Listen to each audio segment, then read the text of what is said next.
guys! Welcome to my channel. Magluluto tayo ng paksiw guys. Nung nakaraang last 2 weeks ba yun? O basta ganon. Pumunta ako ng Donkey.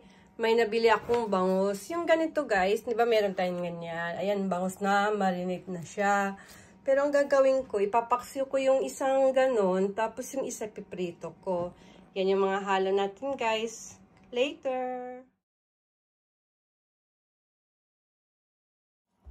Ayan guys, nilalagyan tayo ng mantika. Dinadaan ko sa gisa guys pag nagpapaksiw. Ganito ako magpaksiw guys ha.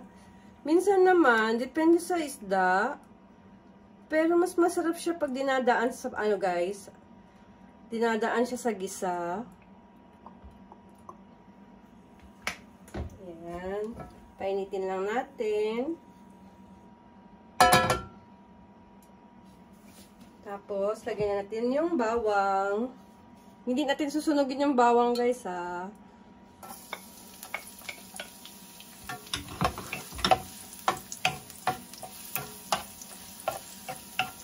Kaya lang, konti lang nilagay ko, guys, para may amoy lang siya. Yan. Tapos, sibuyas.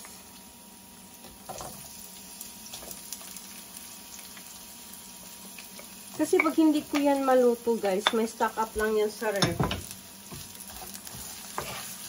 Kaya, ginalawang pong luto ko na siya. Ginawa kong paksiw sa kaprito para may pagpipilian pag kumain. Pero pag nasa Pinas, yung bangus talaga na bangus guys, hindi yung ganyan. May bangus dun sa Donkey. Kaya lang masyado na siyang ano guys Masyado na siyang frozen. Hindi ko alam kung ilang araw na yun doon.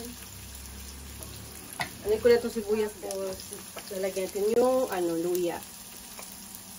Mahal ang gulay ngayon. O, doon sa napuntahan kong supermarket. Hindi kasi ako pumunta sa Summit sa pick-up ako bumili. Mahal ng gulay nila. Itong 1, 2, 3, 4, 5, 6. Medyo matigas pa nga yung iba. 200 plus yun, guys. Dito kasi ako sa kabilang area sa, malapit sa, kung saan ako sumasakay ng train. Doon ako nabilis na punta. Kasi alam ko, busy sa Summit. Anuhin ko lang yung luya, guys, ha. Tapos, ilalagay na natin yung bangus. Hindi ko sasabihin kay Papang bangus to, guys. Kasi ayaw niya kumain. Tama ba ko guys? Comment down below. Yung bangus ba, di ba hindi sa dagat yun? May bangus pa sa dagat. Ano ba yan? Parang hindi ako Pilipino. Nakalimutan ko na. Ayaw niya ng isda na mga, guys, yung sasapa ba yun? Yan. Tapos titimplahan na natin. Wait lang guys. Ay, huwag na lang. Yan. Dadagdagan natin yung kunting oil para masarap. Yung oil na ginagamit ko guys, no cholesterol yan ha. Tapos, kunting asin. Hinaan natin yung apoy.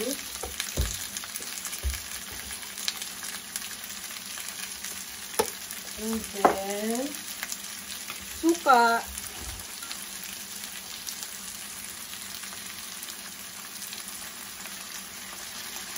Yan. Tapos, tubig.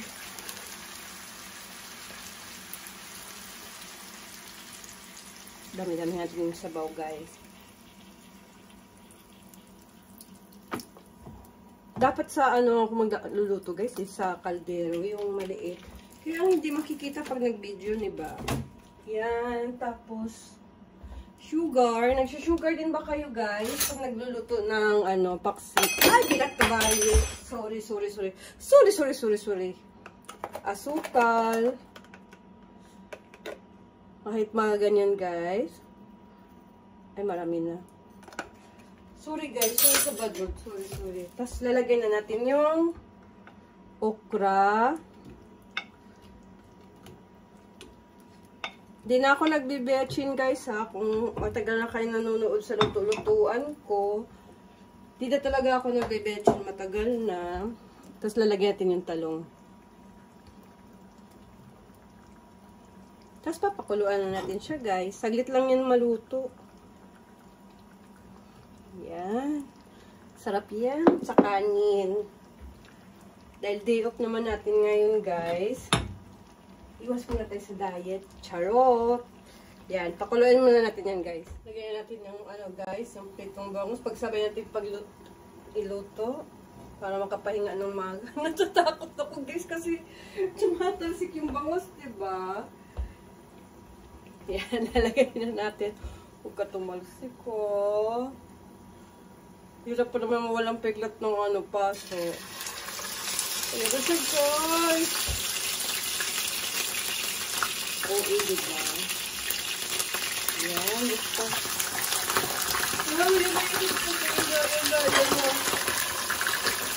Takpan natin, guys. Guys, sabihin ako dyan sa, alam kong dumi yung sakit ko. Habang nagagamit, hindi kasi makuha, guys. Habang nagagamit, gamitin. Ganun magtipid ang buhay. Joke. Check na natin, guys, kung anong lasa na niya.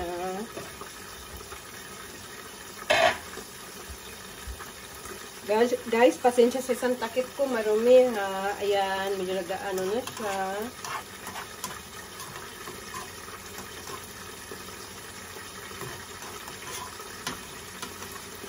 Yan ko naman, lagi ko sinasabi, may ginagawa nyo naman. Siyempre may kanya-kanya tayong luto ng iba, ganyan. Share lang ba kung paano magluto. Yung tama lang siya, guys, yung asim, alat at tamis. Tama na yung saka. Ano lang muna natin siya, guys. Hintay natin siya, guys.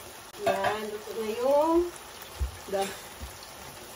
yung pumunti ang sabaw, guys. Talagang umaayod sa akin yung hindi ako malik sa sabaw. Yan. Luto na yung talong. Yung okra luto na rin. Hintayin ko na lang, guys. Ayan. Natatakot kasi ako. Sinabay ko na yung talong. Ayan, malapit na yung maluto. Tapos ito, luto na rin yan, guys. Patayin na natin. A few moments later. Ayan, guys, luto na siya. Ito na yung dinner natin. So, may pang-almusal na tayo bukas. Ganyan lang ang magpaksiyo, guys. Pasensya na, wala yung sabaw. Ayan na yung sabaw. Hindi talaga ako mahilig sa masabaw na Tapos, ayan yung bangos. Ayan yung, ganyan ako magluto ng talong, guys. Gyoza, kunting gulay. So, ayan yung dinner natin ngayon. So, thank you guys. Thank you for watching. Please like, comment, and subscribe. Hilaan tayo pataas. No hate. Subscribe my kapatid, Briley TV. Thank you guys. Love you. Share ko lang kung paano ako luto ng paksiw na nawala ang sabaw. Thank you guys. Bye.